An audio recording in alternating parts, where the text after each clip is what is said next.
Hoy me da gusto tener en esta sala a un artista reconocido en todo el mundo y reconocido además no solo por su trabajo, sino por la particularidad del lenguaje de su trabajo artístico. Él se llama, o en su acta de nacimiento aparece como Enrique Carvajal, sin embargo, en México y en el mundo es conocido como Sebastián, tal vez uno de los escultores más vistos del mundo. Puede ser, ¿no? Puede ser. Lo que pasa es que... Gusto por acompañarme. No, el gusto es mío. De mi parte sería muy pretencioso, pero si tú lo dices, yo te lo apoyo. No es cierto, sí es cierto. Es que creo que... Hay mucha obra por todos lados. Pues hay... Urbana. Urbana, digo, eso es importantísimo, que ahorita vamos a platicar porque también pudiera generarse esa sensación equivocada de que todo lo que hace Sebastián es escultura urbana y hay sí. muchísimo más trabajo que eso, ¿no? Así es. Pero quisiera empezar, Sebastián, si me permites, platicando de los orígenes de Sebastián, de una zona árida, pequeña, lejana del estado de Chihuahua, donde no, digamos, no era un caldo de cultivo para el arte, ¿no? No, es verdad. No, pues sí soy de una zona semidesértica, si no es que desértica. Lo que pasa es que mi pueblo es como un oasis, porque es una Mesopotamia, porque son dos ríos, el Conchos y el Florido, y solo esa zona es muy verde, y luego después ya empieza todo muy árido, ¿no? Sí. Entonces, mira, yo vengo de un origen, pues como dicen, humilde, ¿no? Sí. Realmente en mi casa no había nada. Y en Camargo, Chihuahua, antes de Santa Rosalía de Camargo, no había, era un desierto físico y cultural también. Entonces no había nada, pero yo creo que en los genes de todos los seres humanos siempre hay una formación y una carga de lo que fueron los anteriores, o de lo que vieron, o de lo que sintieron, o de lo que crearon, o de dónde vienes, porque yo he tenido unas sensaciones muy fuertes hacia la geometría y vibro mucho cuando veo geometría árabe. Me emociono mucho y siento que ahí hay un origen de mi, que ahí viene de mi realización. que lo hemos ido heredando de los españoles y desde los egipcios, ¿no? Sí. Entonces, eso es una emoción increíble en la sensibilidad. Pero yo, pues, es un niño que nace en Camargo, Chihuahua, pero tuve una fortuna de ser medio solitario, de formarme en soledad, y con soledad, porque así se llamaba mi mamá. Pero jugué siempre entre lo rural y lo urbano, en el límite ¿no? El pueblo era pequeño, pero sí tenía algunas calles pavimentadas. Pero inmediatamente se terminaba y empezaba lo rural. Sí. Y empezaban los huertos y el corrales, verde y los corrales y el río. Entonces todo eso me permitió a mí, andaba de niño siempre descalzo, ir a lo rural y regresar inmediatamente y estar en lo urbano. Que eso fue una sensación extraordinaria. Y también para mi formación de niño soñador con la naturaleza y con, incluso, pues en Chihuahua se ven las estrellas, se ve la Vía Láctea. Es maravilloso el cielo. Ahora sí que el cielo de Chihuahua. Sin ¿no? grandes esfuerzos, nomás hay que voltear para arriba, sí. ya, ¿no? Entonces es maravilloso ver todo eso. Pero también en mi niñez me templó una cosa. Cuando uno es niño y además pobre, pues las inclemencias del clima te marcan más, las sientes más, porque no tienes comodidades. Y entonces, o los vientos fuertes, que son tremendos en el norte, o las tempestades, que también son tremendas, son fuertes, y hay, pues los ríos se llenan, entonces hay inundaciones. Entonces todo eso es como muy fuerte. Y las sequías también en su momento. Y las sequías, Sí. y de miedo. Pero también hay el frío profundo, y luego el sol que no te deja caminar en la calle, y descalzo, peor, ¿no? Entonces todas esas cosas me templaron y me formaron con el carácter de un norteño de Chihuahua, ¿no? ¿Y el lápiz cuándo lo agarras o cómo? Desde niño, es que ver todo eso. Hay quienes dicen, por ejemplo, hay grandes músicos que dicen, pues a mí la música la traía desde niño, o sea, yo no la descubrí, yo escuchaba la música, o hay quien dice, los que son matemáticos dicen, pues yo todo lo reflejaba en números, o los que son grandes poetas dicen, pues que yo todo lo reflejaba en palabras. Pues imagino que tú empezaste viendo las cosas desde un punto de vista plástico, ¿no? Desde niño yo recuerdo, desde el kinder recuerdo, estaba muy chiquillo y recuerdo la fascinación de los crayones de cera, los colores de cera, que estaba llena la caja y que yo me emocionaba, y ver los colores y mezclarlos, y tener la intuición desde niño de que mezclabas un color con otro y salía el otro, estaban los primarios, los secundarios. Eso, saber hacer las mezclas por pura intuición, eso pues ya lo traes, ¿no? Sí. Ya está en ti. Y los demás compañeros iban y me preguntaban, oye, ¿con qué sale el verde o con qué sale el violeta, no? Entonces yo me sentía muy conocedor, mira, mézclale este y este. Poquito con poquito. Y te sale, mira, y era como mágico, ¿no? Pero bueno, eso es una intuición del natural, ¿no? Igual en la geometría, siempre fue una intuición natural y el cariño y amor a las matemáticas. Pues yo me acuerdo en secundaria que yo competía con 2 compañeros más a ser los primeros en la clase de matemáticas y a ganar siempre el primer lugar y estar activos, razonando y sacando lo que a la mayoría le daba flojera. Sí, absolutamente, pero para nosotros era una competencia que lo y una diversión. Que el tetraedro, y tú dices, no, ¿cómo? Y para ustedes, ay, mira qué bueno que nos pusieron más de esto, ¿no? Así es, ¿no? Y hay una parte, me imagino, donde como la naturaleza, dices, o sea, no me queda de otra, me voy a poner a hacer esto, ¿no? Hay 2 anécdotas que tú has platicado, pero aunque ya las has platicado en otro lado, me gustaría que nos las comentaras aquí. Este asunto de ir a la peluquería para ver la revista Siempre. Eso es maravilloso porque era tu única... Para tener consumo cultural o artístico, ¿no? Era tu única opción y verdaderamente pues es un crédito extraordinario a la importancia de la revista Siempre a nivel nacional. ¿Sí? No solo en la política, sino también en lo cultural. Fue como mi información. Sí. Fue donde yo conocí que existía Orozco Rivera Siqueiros, donde yo me di cuenta de Frida o de Soriano. Era extraordinario ir a la peluquería, sentarme y empezar a ver la revista en las páginas centrales y ver las reproducciones a color. No eran muy buenas, eran malas, era una calidad muy mala. Muy mala, sí. Pero no sabes qué emoción y lo que decía, ¿no? Y qué sueño de un niño de decir, cuando sea grande yo quiero ser como Siqueiros, ¿no? Y que además, bueno, mi madre me decía, Siqueiros nació aquí en Camargo. Ahora traen ahí una discusión que nació en el DF, que no. Él mismo en su biografía dice, nací en Ciudad Camargo, Chihuahua. Sí, lo que pasa siempre con los reconocidos y famosos, ¿no? Sí. Entonces, pues ese era un gran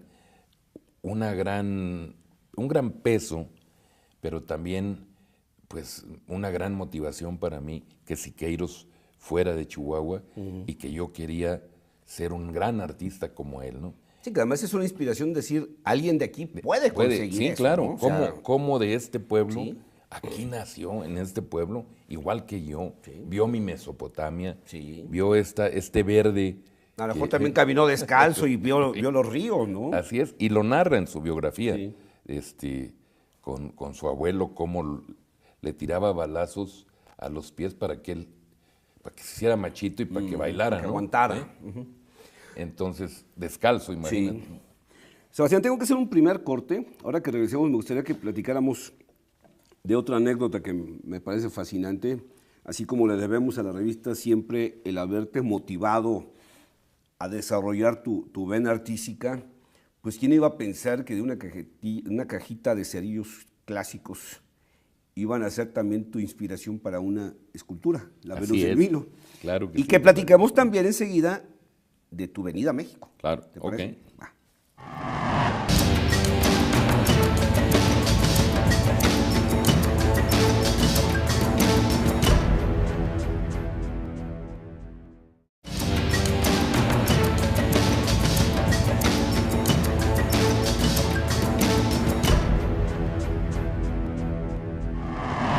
Continúo aquí con el escultor reconocido Sebastián, que bueno, creo que sería difícil contar los países y las ciudades donde hay una obra monumental y pública, urbana, de él, pero bueno, seguimos platicando sobre el inicio del artista. Te dejaba el comentario en la parte anterior sobre esta aportación de los sellos clásicos a tu formación, ya como escultor, ya no como dibujante, ¿no? Es increíble donde está el desierto y no hay nada, Sí. y no tienes de dónde asirte para aprender, pues un cromito de los cerillos de la central te dan todo. Era la central, De la tienes central, razón, sí. De repente, por un lado está la Venus de Milo, que yo no sabía que era la Venus de Milo, en la que era un niño, y por otro lado hay un cromo de algún pintor famoso, universal, pues, ¿no? Pero cuando yo vi la Venus de Milo, me acerqué con mi mamá y le digo, oiga, ¿por qué tienen los brazos mochos, como dicen en el norte, ¿no? Sí. Y oiga, ¿qué es, no? Pues es la Venus de Milo, mi mamá, y me contó la historia, y me hizo toda una historia padrísima. Y los griegos, mi hijo, es que la escultura y ta. Mi mamá no tenía una gran información, pero pues es una información muy popular, ya muy digerida. Y me contó una historia que a mí me emocionó. Y yo dije, yo quiero hacer una escultura como la Venus de Milo, ¿no? Entonces la empecé a ver, dije, pues sí, la puedo hacer. Y empecé a modelarla en una vara de las jarillas del río, ¿no? Sí. Y empecé a modelarla con barro del río. Y bueno, empecé a hacer toda la parte frontal. Y hice sin los brazos, los senos, todo, el pubis, sus piernas, todo.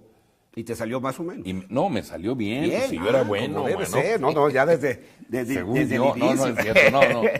Me echaban porras, ¿no? Sí. Decía, oye, qué bien. Pero todo por detrás lo dejaba pues sin concluir. Y entonces dije, ¿qué hago? ¿Cómo hacer para terminarla? Faltaba la modelo. Sí, dije, ya sé, tengo que verles las caderas a las señoras, ¿no? Entonces me fui a la tienda, era una tiendita de estas de abarrotes, de pueblo. de mi hermano, y me senté en un costal de frijol hasta atrás, y llegaban las señoras al mostrador y pedían cosas, se recargaban, y pues lo que yo veía eran las caderas y su cintura. Lo que faltaba. Y entonces vi de muchos, o sea, hice como un álbum de posibilidades, ¿no? De cómo eran. Sí, porque había que adoptarla a la Venus. no a doña Chayo, ¿no? Entonces, te juro que yo decía, no, yo soy escultor, tengo que ser muy profesional. No tengo, la lujuria la dejamos Hay que hacerla a un aparte, lado. ¿no? Y entonces veía de todos estilos, ¿no? Hasta que se quedaba aquí como foto, ¿no? Decía, bueno, ya sé. Y me iba y le modelaba la Venus y la terminé, porque ya sabía cómo era. Ya, faltaba Entonces, esa parte. la concluí y la dejé secando arriba de un mueble. Me fui a dormir, pues ya era bastante tarde. Y dije, ya soñando, emocionado, porque eso es lo que goza un artista, ¿eh? Eso siempre es, el haber logrado algo, hacer algo, es un placer increíble cuando ya ves y gozas lo que hiciste. ¿Hecho o que la gente lo vea? ¿Dónde No, queda el hecho primero por el placer ajá, tuyo, ¿no? ey. Y luego sabiendo que la gente lo va a ver y va a decir cosas como decían las señoras amigas de mi mamá o las personas, hijo, qué bien, que me echaban porras, Claro. ¿no? Entonces eso me llenaba, ¿no? Y lo dejé ahí y al otro día en la mañana, emocionado, dije, mi Venus, ¿no? Fui y la Venus estaba toda despedazada, caída, destruida. Lloré, la verdad lloré, pues dije, ching, ¿qué pasó? Hasta le iba a echar la culpa a mi mamá. Alguien la le iba a echar rompió. así. Ey.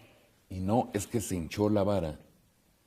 Sí, Y rompió. Se humedeció con el humedeció, barro ¿sí? y reventó. Reventó todo. Y entonces yo lloraba y ya dije, si ya la terminé, ¿cómo la voy a hacer otra vez? Entonces mi mamá me dijo, mira, está bien porque te sirvió de aprendizaje. Ahora te voy a enseñar qué se hace para que no se te caiga. Mira, esa vara, así como está, hay que ponerle unas crucetas que detengan el barro con alambre, ¿no? Y ya detienen el barro y nunca se te va a caer. Entonces me enseñó técnicamente una cosa extraordinaria. Hacer la estructura sí, interna, exactamente, sí, sí. Entonces, eso era una emoción increíble. Me sentía muy profesional, ¿no? No, ya Y ese- habías dado un paso adelante. Pero lo más bello fue la observación de la naturaleza. Sí. Ver las caderas de Sí. las mujeres y saber cómo era, ¿no? Sí. Tú te vienes, que a los 16 años, por ahí más o menos, Yo salgo de Ciudad Camargo, Chihuahua, Sí. a los 16. y exacto. te vienes a la Ciudad de México y te vienes a vivir a un lugar privilegiado. Sí, hombre. Te vienes a Una vivir a un mansión, palacio. a un palacio, A un exacto. palacio, ¿no? Te vienes a estudiar directo. No cualquiera, ¿eh? No cualquiera se viene a la Ciudad de México a vivir en un palacio y de los de historia. Y con ¿no? tradición, sí. Así es. Sí. Te vienes a los 16 años directo a la Academia de San Carlos. Así es. Te sí. inscribes directo y te quedas a vivir en San Carlos. En San Carlos, sí. Sí, pocos Yo- pueden decir que vivieron en un Me palacio. convertí en el fantasma de San Carlos. Ajá. ¿no? Porque duré como, ¿qué serán? Como 3 meses, yo creo, viviendo de trampa, escondiéndome en un taller y durmiendo ahí. Y el velador decía que había fantasmas porque se encendía la luz en la noche, ¿no? Subía y la apagaba y se volvía a encender, ¿no? Yo me escondía. Entonces ya no subía él porque le daba miedo y yo seguía trabajando. Pero así duré como 3 meses hasta que me descubrió y entonces pues, me delató con el director. Pero fueron de veras, es una cosa preciosa lo que me sucedió, que el director y mi maestro de escultura, Alberto de la Vega, y Antonio Ramírez, me dejaron vivir en San Carlos porque me dice, no, eso es muy grave lo que estás haciendo, te tengo que sacar de la escuela, expulsar. Y el maestro le dice, no, hombre, pues vamos a ayudarlo, hombre, tiene talento, hay que ayudarlo. Dice, bueno, entonces vamos a hacer una cosa, quédate de ayudante de velador, ¿no? Sin pagarte. Sí, claro. Dije, no, pues no me paguen, ¿sí? Ayúdale al velador ya que vean cómo está toda la noche y ya te vas a dormir o a trabajar si quieres, ¿no? Pero sin comentarle a nadie nada, ¿no? Ok, hice el trato y ya me quedé ahí como 3 años y medio. Te veniste obviamente subsidiado por tu familia, No, ¿no? no, yo llegué sin nada. Hubo momentos en que yo fui, de veras, la sensación de ser niño de la calle, de no tener nada, Sí. y de andar sin nada, y de estar muerto de hambre, pues, ¿no? Me pasó, me sucedió, me quedaba a dormir en la Alameda, pero yo tenía una fuerza de voluntad y una idea clarísima de que eso era transitorio y de que mi vocación era tan fuerte que le iba a hacer, siempre pensé que le iba a hacer. ¿Nunca tuviste ¿no? duda? Nunca, ni de niño ni adolescente. Entonces tengo un respeto profundo al niño y al adolescente que me trajo aquí contigo, poder estar aquí, ¿no? Sí.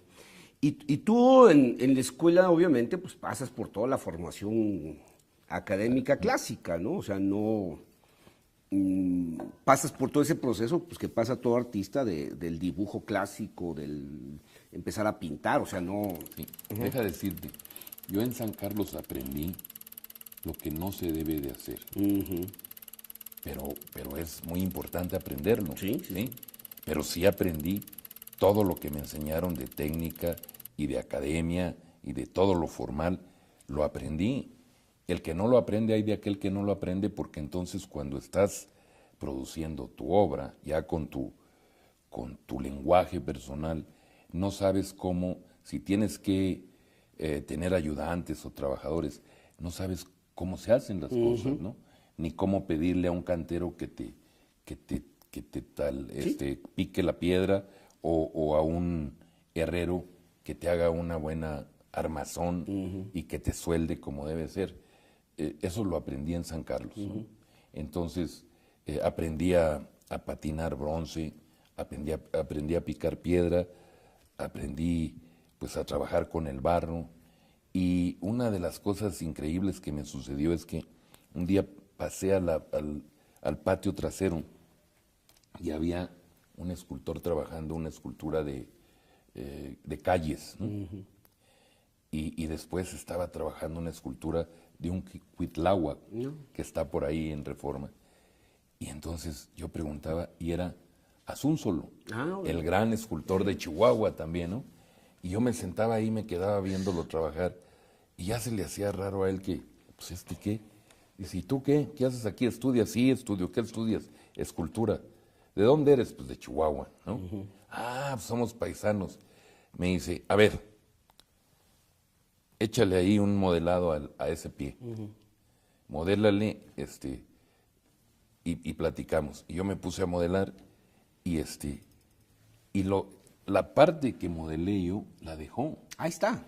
Entonces eso era como un gran honor. No, Y, pues. y luego me acuerdo que me daba 12 pesos diarios en 3 ocasiones que fui. Era extraordinario. Y ya era mi paisano, ¿no?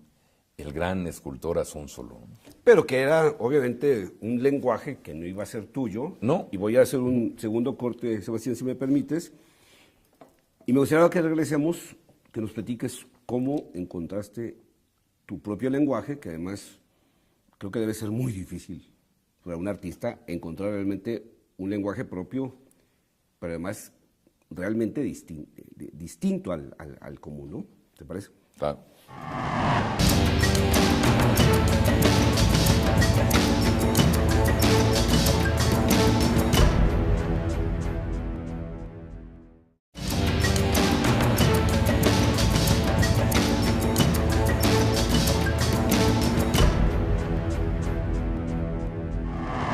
Continúo aquí con el maestro escultor Sebastián. Bueno, ahí, obviamente, el Caballito en la Ciudad de México, está la Palmera de Colima, está la Puerta de Monterrey, están los arcos de Guadalajara, dentro de algunas de tantas obras urbanas monumentales que has hecho. Y bueno, todas estas obras y toda tu obra tienen una característica muy peculiar. O sea, creo que los grandes artistas se hacen precisamente por eso, por tener un lenguaje propio, no que se parezca o relativamente parecido. O sea, un lenguaje propio que uno puede decir, eso es de Sebastián. O sea, no hay duda de que eso es de Sebastián. ¿Cómo llegaste a eso? O sea, ¿cómo pasas del pie de la escultura del maestro a esto es lo que quiero hacer? Bueno, es la condición de todo creador.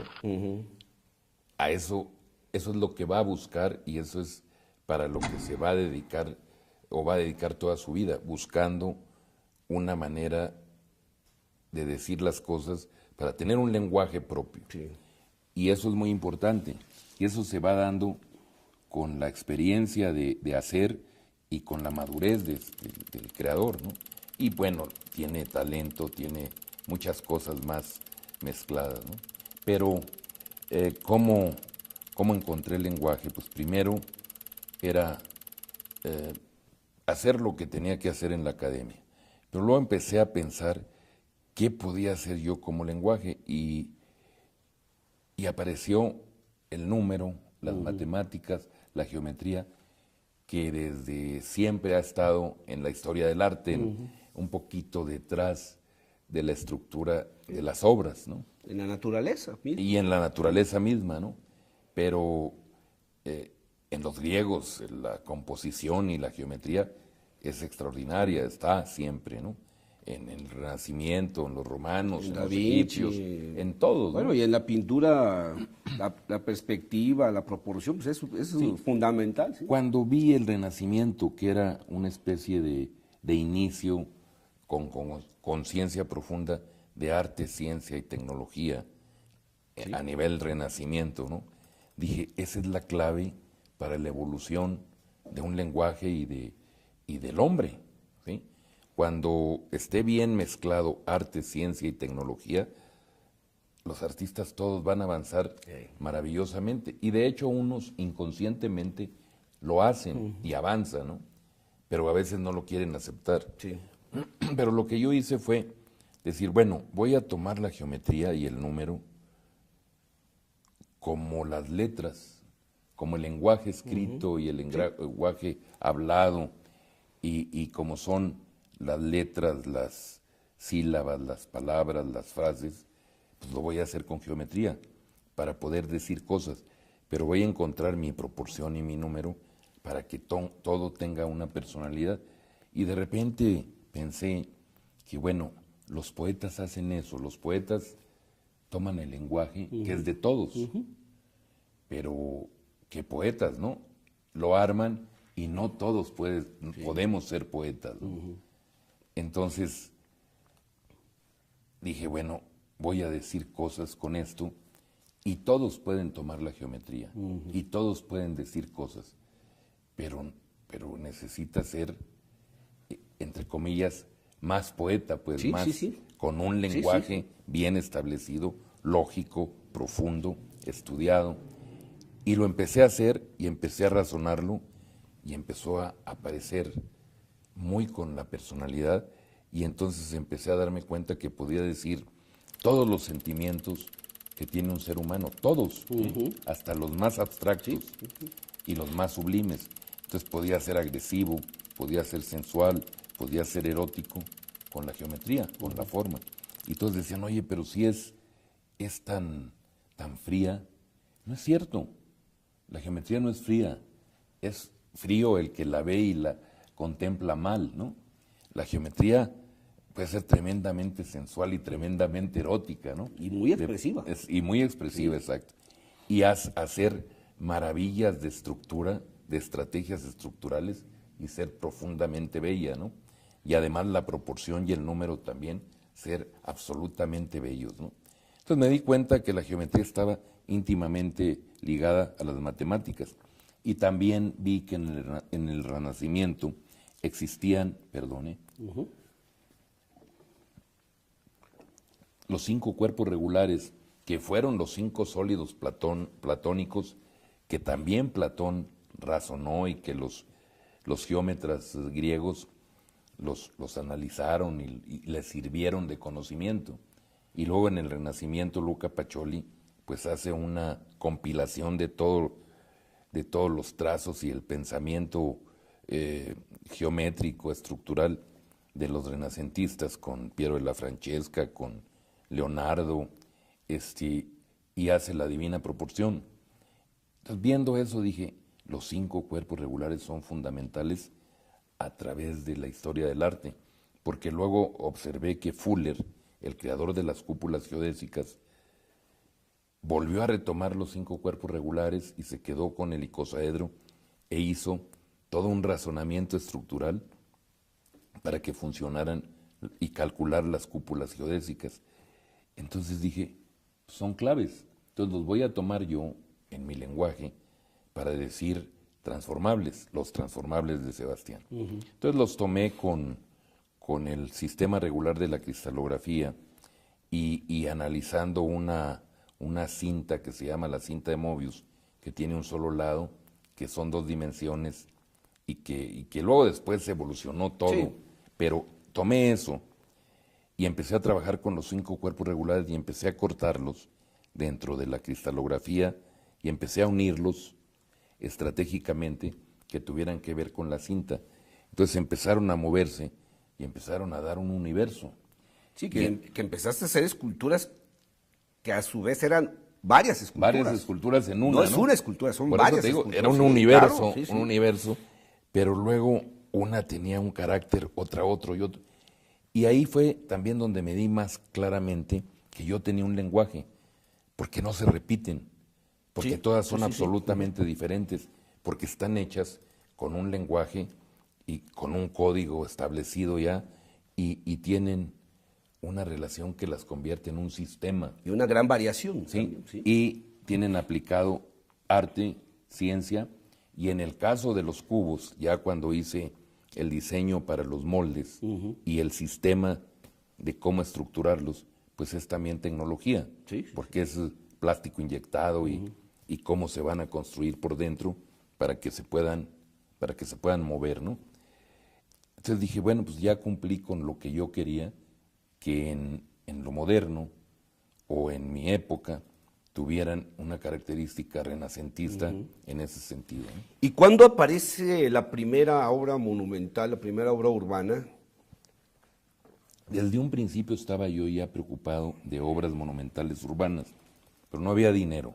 Porque además en eso también, digo, a lo mejor la gente lo puede ver y puede ver la parte artística, pero esto que tú hablas de la ciencia pues ahí hay mucho de ingeniería. Sí, claro. Porque claro. para que se sostengan y se mantengan, hay Una trabajo de ingeniería gran ahí, intuición de ingeniero, Sí. porque son estrategias estructurales Sí. y porque tienes que conocer la capacidad del material, la resistencia, Las tensiones que se dan entre... en las proporciones, Sí. cómo resiste un material, el hierro, por ejemplo, por metro, depende de qué dimensión voy a hacer y cómo voy a trabajar con la geometría y cómo está trabajando la estática de mi pieza. Tienes que ser una estratega Sí. estructural, pues, ¿no? Y sabértela, pues, ¿no? Y claro, a través del tiempo y de la historia de mi vida, pues te has acercado al cálculo, a los ingenieros, Sí. y siempre, todas mis esculturas yo las entrego con una estrategia estructural. Se la entrego al ingeniero para que le firme que está bien. Y siempre han estado bien, no se me ha caído una sola toco. Sí, no hay ninguna que haya tenido ningún problema. Me quedan 2 minutos de este bloque. Asia, Bueno, Asia, Europa, América Latina, Norteamérica, pero en Asia hay una sí, parte importante de del repente pueblo, ¿no? uno dice, pues en todo el mundo, y es medio petulante, ¿no? Pero es verdad porque es en los focos importantes de cultura Sí. del mundo, o entonces es en todo el mundo. Sí. No, en Japón tuve una suerte increíble porque empecé a trabajar en Japón con un representante y entré a concursos y los fui ganando. Y esto me pasó durante 16 años. Entonces, tengo 16 piezas en Japón, que se dice fácil, pero... Y en México me criticaban que era apoyado de los políticos, que... O sea, Sí, también del emperador Hirohito, seguramente, ¿no?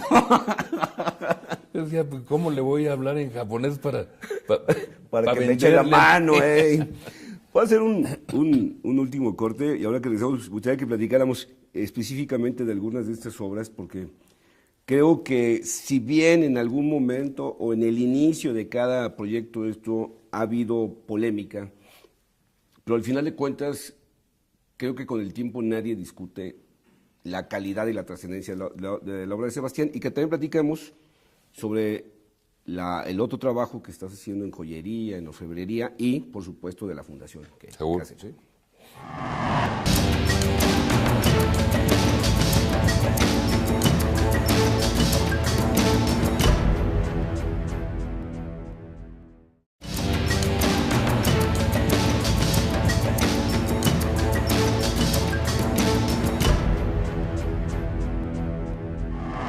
Continúo aquí con el escultor Sebastián.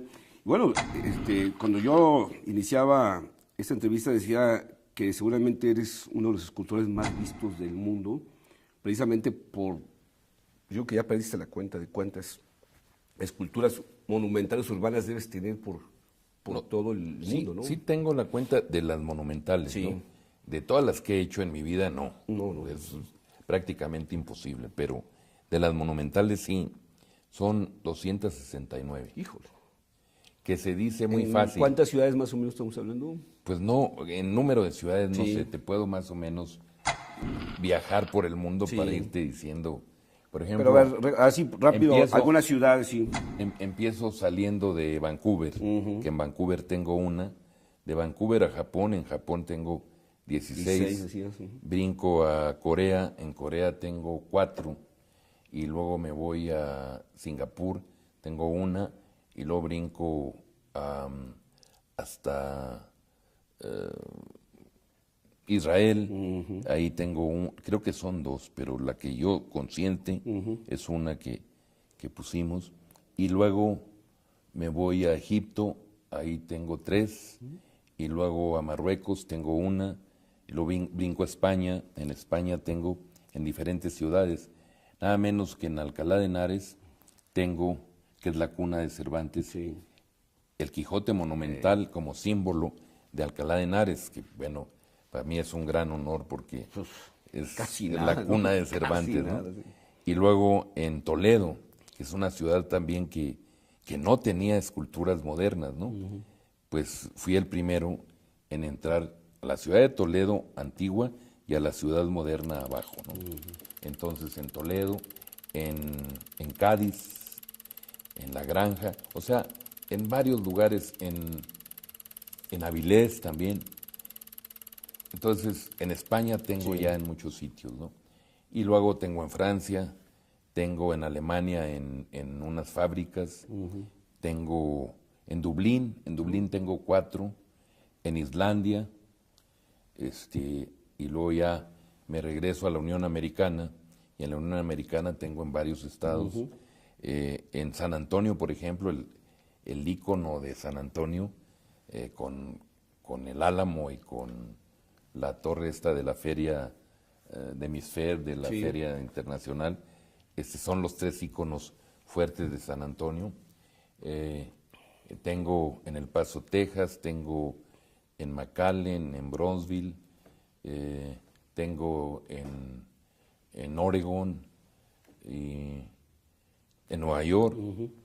Hay regadas en la Unión Americana. Y luego en México pues tengo casi en todos los estados. Casi todas las ciudades, ¿no? Casi todas las capitales. Exacto. Sudamérica. En Sudamérica tengo desde aquí de Belice, tengo en Panamá, y luego tengo en Colombia, que son chicas, no son piezas grandes, pero tengo en Venezuela también tengo una, en Buenos Aires, en Santiago de Chile. Estamos ya detrás de una, a ver si se nos hace, de poner una en Perú. Qué bueno. En Sao Paulo también tengo otra. O sea, y lo sí que se yo, puede decir y todo lo el que mundo, yo, ¿no? lo que yo decía, uno ve una escultura tuya y inmediatamente dice uno, es Sebastián, por el lenguaje, por lo artístico que lograste convertir ese lenguaje y por los colores. Sin embargo, no es la obra de Sebastián completa. La otra obra es la de formatos más Pero pequeños, ¿no? algunas son de la escuela de Sebastián. Ajá. Sí. Ah, bueno, no, bueno. Yo decía, Elvio, hay que tener un lenguaje propio, no parecerse a nadie. Y ahora hay otros que se quieren parecer a Sebastián, pero bueno. Se llama la escuela de Sebastián. Ya digamos que ellos hagan su lucha, ¿no? Así pero, es, sí. pero es muy claro ver los tuyos que los que no son tuyos. Digo, ahí Sí, se nota eso- clarísimo. eso también creo es que eso cierto, está ¿no? súper claro el lenguaje, ¿no? Pero aparte, pues tienes obra de pequeños formatos que Sí. son también fabulosas, ¿no? Bueno, es que me he metido un poco en todo. Tú ¿no? pudiste haber hecho el cubo de Rubik, por ejemplo. Y realmente mis cubos transformables Sí. los hice antes. No, pues digo, tú lo pudiste haber Lo hecho pude sin haber hecho, problema, sí. Lo que pasa es que el cubo de Rubik realmente es una creación maravillosa. Sí, es no, es es un una logro obra, sí. increíble, pero es más un modelo Sí. matemático Sí, no tiene que, arte. que una Sí, escultura. sí, no tiene arte, o sea, pero digo, me refiero por lo que hay atrás, ¿no? Sí. Pero bueno, tienes tus esculturas esas que se convierten una se convierte en las que se te puedan Sí. ocurrir. Los transformables, Esas y tengo joyería. joyería que también y es- tengo también moda. Sí. Hace año y medio hicimos un gran desfile en Espace Cardin en París, con éxito extraordinario. Sin ser yo diseñador de moda, pues me metí en el... Sí, pero el arte también tiene Sí, esa posibilidad claro, de expresarse de otras maneras, ¿no? E hicimos vestidos que la verdad nos fue muy bien, ¿no? Sí. Y luego, ¿qué más hago? Pues ¿Has entrado algo de arquitectura? he Sí, ¿no? hecho ya, tengo 2 edificios ya, Sí. ¿no? Nada más que son edificios muy Sebastián, pues, ¿no? No son edificios como Sí, no, un de- clásico sí, edificio, claro, no, ¿sí? no, sí. Uno es un modelo matemático hecho edificio, y el otro también es un edificio transformado, que es una estructura de Sebastián, Sí, como pero debe ser. convertida en edificio. Platícanos, no quiero que se vaya el tiempo sin que nos platiques de la fundación.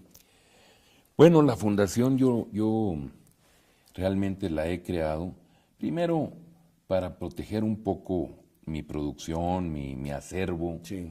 y protegerlo a nivel nacional, internacional, promoverlo, difundirlo, pues, y también transformarlo y restaurarlo o cuidarlo en general.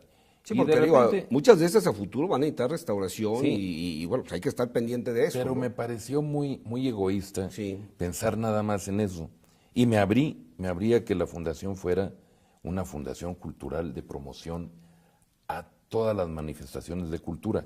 Claro que mi pequeño grano de arena, pues no soy una empresa, ni soy un ultra supermillonario, ¿no? Entonces, con lo que puedo apoyar a la fundación y lo que algunas otras apoyos entran a la fundación, hacemos muchas cosas.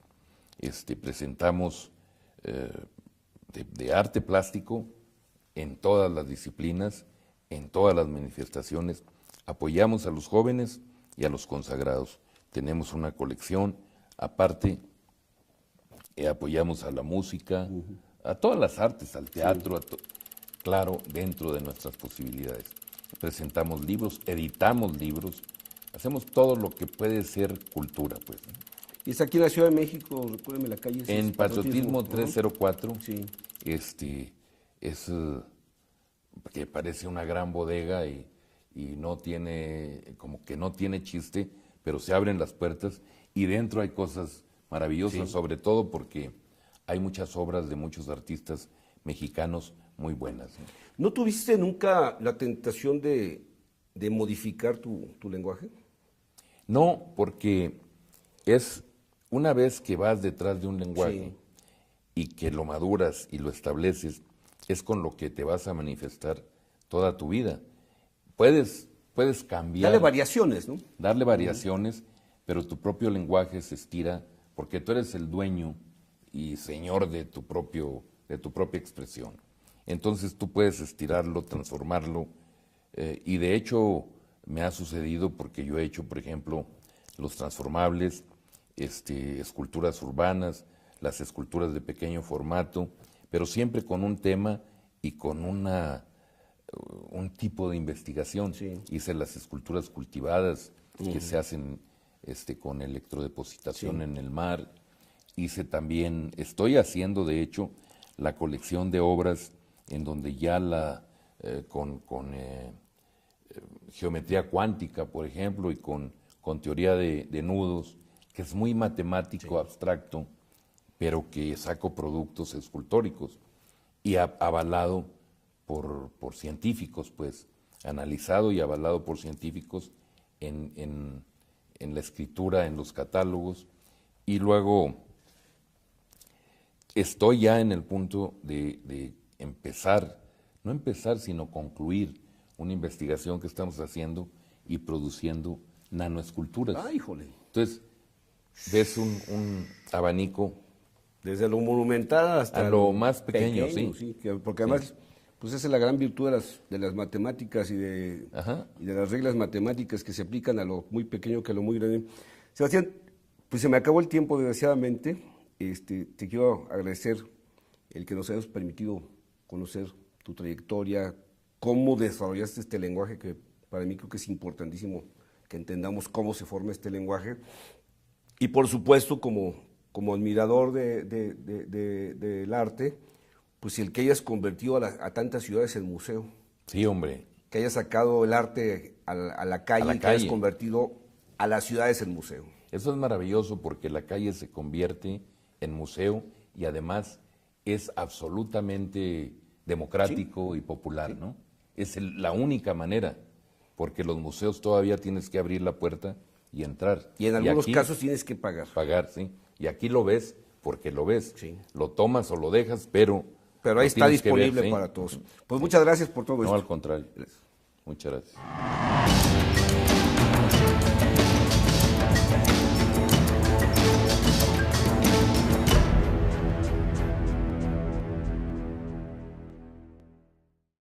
Los que son matemáticos dicen, pues yo todo lo Número, reflejaba sí. en números. O los que son grandes poetas dicen, pues que yo todo lo reflejaba en palabras. Pues imagino que tú empezaste viendo las cosas desde un punto de sí. vista plástico, ¿no? Desde niño yo recuerdo, desde el kinder Sí. recuerdo, estaba muy chiquillo y recuerdo la fascinación de los crayones de cera, los colores de cera, Sí. que estaba llena la caja y que yo me emocionaba, O sea, y ver los colores y mezclarlos y tener la intuición desde niño de que mezclabas un color con otro y salía el otro, estaban los primarios, los secundarios. Eso, saber hacer las mezclas por pura intuición, eso pues ya lo traes, ¿no? Sí. Ya está en ti. Y los demás compañeros iban y me preguntaban, oye, ¿con qué sale el verde o con qué sale el violeta, no? Entonces yo me sentía muy conocedor, mira, mézclale este y este. Poquito con poquito. Y te sale, mira, y era como mágico, ¿no? Pero bueno, eso es una intuición del natural, ¿no?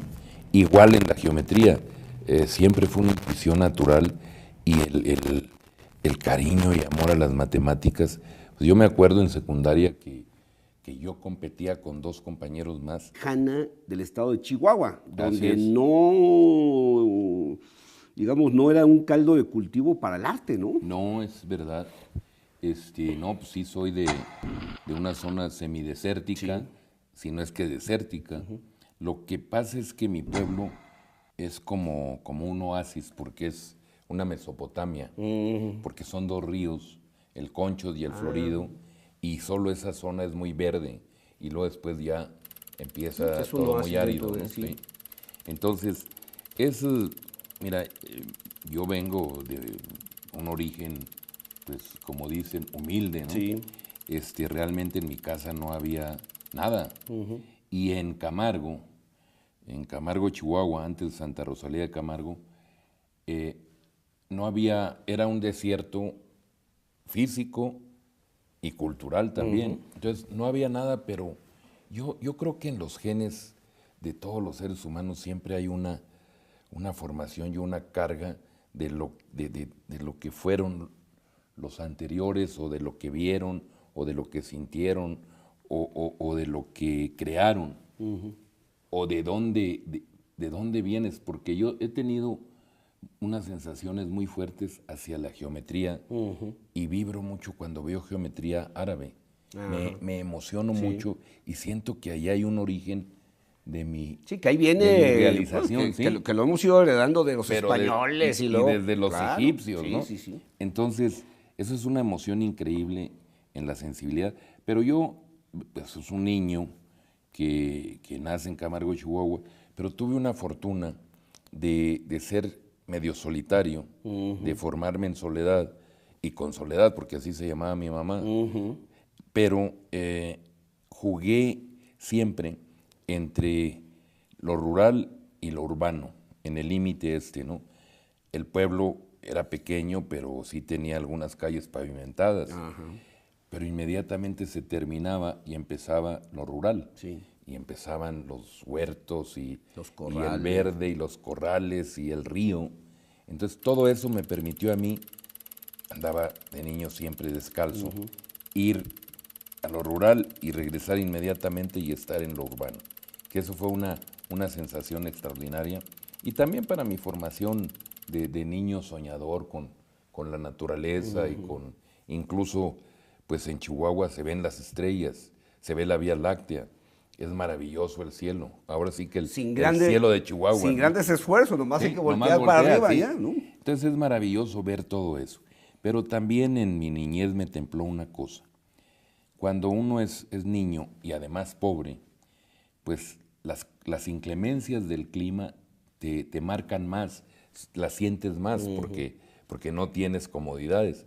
Y entonces, o los vientos fuertes, que son tremendos en el norte, o las tempestades, que también son tremendas, son fuertes, y hay, pues los ríos se llenan, entonces hay inundaciones. Entonces todo eso es como muy fuerte. Y las sequías también en su momento. Y las sequías, Sí. y de miedo, pero también hay el frío profundo, y luego el sol que no te deja caminar en la calle y descalzo, peor, ¿no? Entonces todas esas cosas me templaron y me formaron con el carácter de un norteño de Chihuahua, ¿no? ¿Y el lápiz cuándo lo agarras? ¿O cómo? Desde niño, es que ver todo eso... Hay quienes dicen, por ejemplo, hay grandes músicos que dicen, pues a mí la música la traía desde niño, o sea, yo no la descubrí, yo escuchaba la música, o hay quien dice...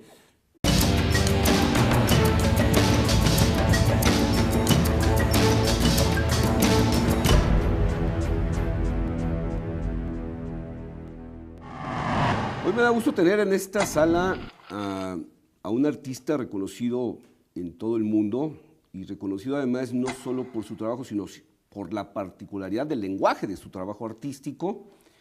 Él se llama, o en su acta de nacimiento aparece como Enrique Carvajal, sin embargo, en México y en el mundo es conocido como Sebastián, tal vez uno de los escultores más vistos del mundo. Puede ser, ¿no? Puede ser.